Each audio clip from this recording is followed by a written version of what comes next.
Hello everyone, welcome to my channel Information Wall. In this video, I am going to tell you an inspirational true life story. There was a small village in Nyasaland of African continent. In October 1958, Lexan Kaira has approximately 16 or 17 years of age.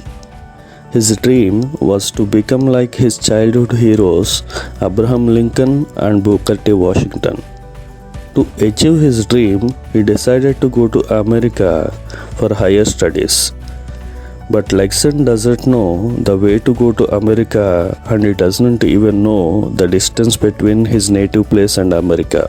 Without knowing all this, he started his journey with food for 5 days, a Bible, axe, blanket, and a book named Pilgrim's Progress. First, he has to reach Cairo, Egypt, which was 300 miles away. In 5 days, he traveled a mere 25 miles of distance. Food that he took with him completed. He thought of going back to home, but his determined mind doesn't allow him.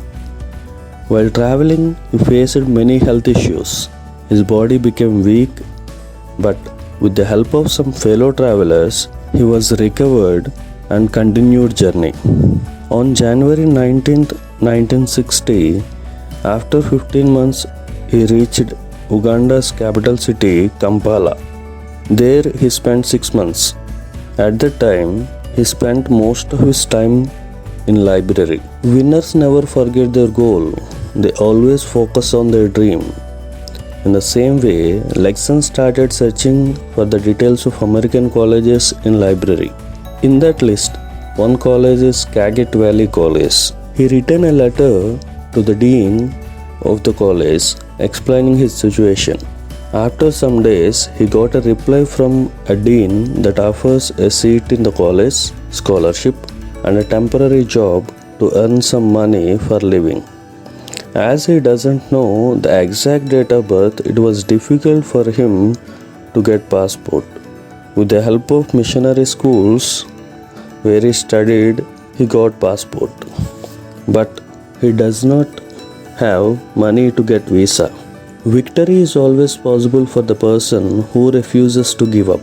In the same way, by knowing the situation of Lexan, the students of Skagit Valley College collected some donations and sent him $650. After receiving money, he was unable to control tears and bent down on knees to pay his gratitude. In December 1960, after 2 years of perilous journey, Lexan reached Skagit Valley College and students gave a warm welcome to him. After some years of study, Lexan became a professor in Oxford University and a well-known author. Some people never start their journey because of their fear. Some people stops in the middle because of the hurdles in the path. There are some people like Lexan Kaira who always focused. Although they face so many problems, hurdles and setbacks, they never stop their journey and reach their goal. I hope this story inspires you in your life to reach your goal.